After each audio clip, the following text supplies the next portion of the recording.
This is Go Figure, day number 18. Andy said, cool, understand the deal, but go for it. Like I always say, ready, fire, aim. I had to laugh. Of course, Andy would say that again. When I first heard it from him, I thought I had heard it wrong because the saying is always ready, aim, fire. But he meant what he said in that order.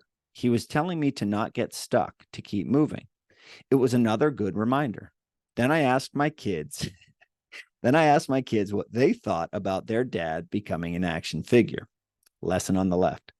No matter how hard you work, no matter how carefully you aim for a particular goal, you might not hit it, especially when you're trying something new and still learning.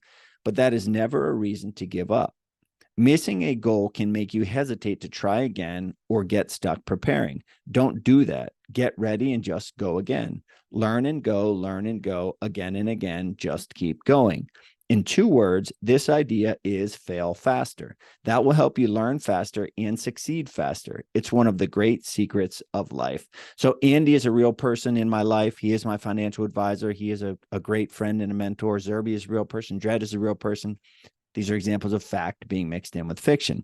Andy really did say to me, ready, fire, aim. And I did think I heard it wrong. I thought he said it wrong. But the idea in business is ready, fire, aim, because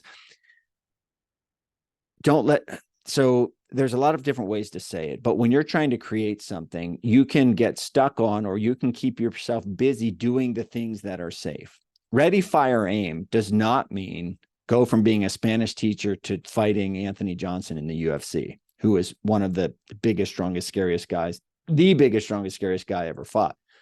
That's just a not very intelligent decision. Ready, fire, aim, right, isn't just going from one extreme to the next. It is doing the work, preparing, planning, etc., doing it the proper way, following the proper protocol steps to increase your chances of success, but not getting stuck in the preparation phase. So ready, aim, fire. If you're trying to do something that makes you nervous, you could be aiming forever because aiming is safer than actually trying that thing.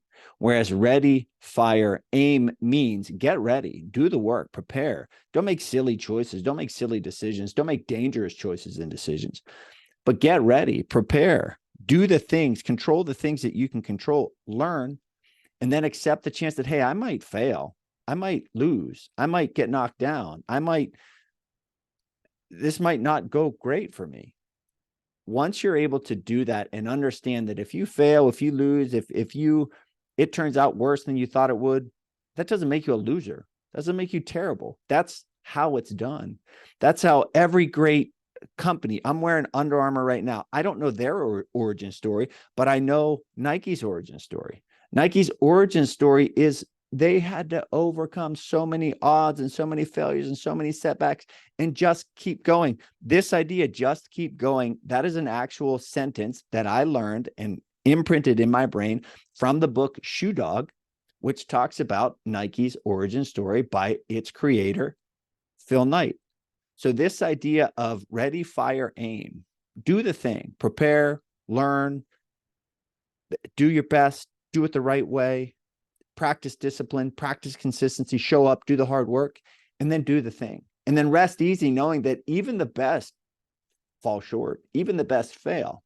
But when you do, you learn and you move forward again. Ready, fire, aim.